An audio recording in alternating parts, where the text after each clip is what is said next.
မင်းကလေးမှာအမွာကိုဝင်ရှိနေပြီဆိုတာတိလိုက်ရတဲ့အချိန်မှာတော့ကလေးတွေရဲ့အဖေကသူမဘဝမှာတခါမှပြန်မတွေ့ကျင်တော့တဲ့လူအဲ့ဒီစီကိုဖြစ်နေပါတယ်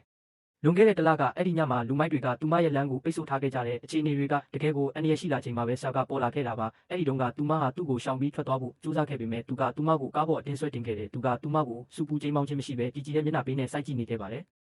ပြီးတော့ရုတ်တရက်ဆိုသလိုပဲသူနဲ့အတူခဏလောက်ထပ်ရှိပေးမယ်ဆိုရင်ငွေပို့ပေးမယ်လို့ကန့်လန့်ခဲ့တယ်သူကတော့သူမကိုငွေမက်တဲ့မိန်းကလေးတယောက်လို့ထင်နေခဲ့တာပါဒါပေမဲ့သူမမှာဖျားနာနေတဲ့အဖိုးဖြစ်သူရဲ့ခွဲစိတ်စရိတ်အတွက်အဲ့ဒီငွေတွေတကယ်လိုအပ်နေတာကိုသူမသိခဲ့ဘူးအဖိုးရဲ့ကျန်းမာရေးကိုတွေးပြီးသူမဟာအဲ့ဒီကန့်လန့်ချက်ကိုလက်ခံခဲ့ပါတယ်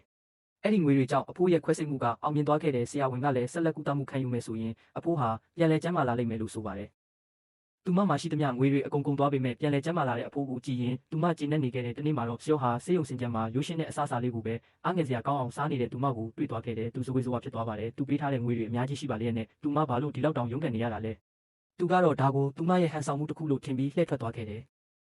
ဒါပေမဲ့တူနာပြူတွေပြောနေတဲ့စကားကိုကြားလိုက်ရတဲ့အခါမှာဒီဆေးရုံကသူ့ပိုင်တဲ့ဆေးရုံဖြစ်နေမှန်းသူသိလိုက်ရပါတယ်မိန်းကလေးကလည်းအဲ့ဒီအမှန်တရားကိုသိသွားတဲ့အခါစိတ်မကောင်းဖြစ်သွားခဲ့တယ်သူမပင်ပင်ပန်းပန်းနဲ့ရုန်းကန်ရှာဖွေခဲ့တဲ့ငွေတွေကတနည်းမဟုတ်တနည်းနဲ့သူ့စီပဲပြန်ရောက်သွားခဲ့တာကိုမကြခင်မှာပဲအဖိုးဖြစ်သူကျမ်းမာရေးပြန်ကောင်းလာတာကြောင့်သူမဟာအလုပ်ပေါင်းစုံလုပ်နေရတဲ့ဘဝကနေနားခွင့်ရခဲ့တယ်နောက်ဆုံးမှာတော့သူမအိမ်မက်မက်ခဲ့တဲ့ကုမ္ပဏီကြီးတစ်ခုမှာအလုပ်ရခဲ့ပါတယ်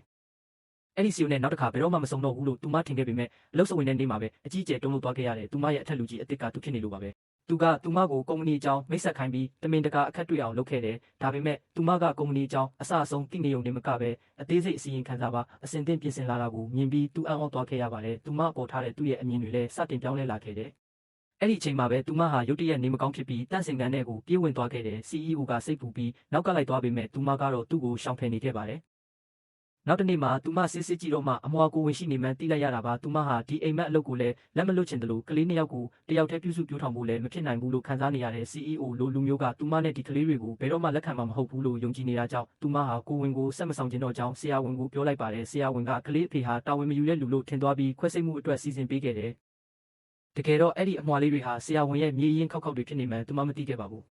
အဲ့ဒီညနေမှာပဲ CEO ဟာသူ့အမေကိုလာကြိုရင်းဆေးရုံကိုရောက်လာခဲ့တဲ့သူ့အမေစီကနေသူအမှန်တရားအလုံးကိုသိလိုက်ရပါတယ်ဒီမိန်းကလေးဟာအဖိုးဖြစ်သူကိုကယ်ဖို့အတွက်ငွေတန်းကြီးသုံးဆွဲခဲ့ရတယ်ဆိုတာပါအဲ့ဒီတော့မှသူဟာသူမအပေါ်တစ်လျှောက်လုံးအထင်လွဲခဲ့မှန်းနားလည်သွားခဲ့တယ်အိမ်ပြန်လမ်းမှာသူ့အမေကဒီမိန်းကလေးခမရတနာပါတယ်တာဝန်မယူတဲ့လူတစ်ယောက်ကြောင့်အခုလိုဒုက္ခရောက်နေရတာအခုလဲအမွာကိုဝင်နဲ့အဲ့ဒီလူကတော့ဘာမှကိုဂရုမစိုက်ဘူးဆိုပြီးသူမဘက်ကနေကာကွယ်ပြောဆိုနေခဲ့ပါတယ်အဲ့ဒီအချိန်ကြာမှ CEO ဟာရုတ်တရက်သတိဝင်လာပါတယ်။သူမအရင်ကနေမကောင်းဖြစ်နေတာဟာကိုဝင်ကြောင့်ဆိုတာရဲ့အခုသူမဆေးရုံကိုရောက်နေတာရဲ့ကိုတွေးမိပြီးခွဲစိတ်မှုလုပ်မှလားလို့သူတုံရင်မေးလိုက်မိတယ်။သူ့အမေကအေးလေသူအခုလောက်ဆိုခွဲစိတ်ခန်းနဲ့ရောက်နေလောက်ပြီလို့ပြန်ဖြေလိုက်တဲ့အခါမှာတော့ CEO တယောက်တွေးပြတ်မတက်ဆုံးသွားပါတော့တယ်။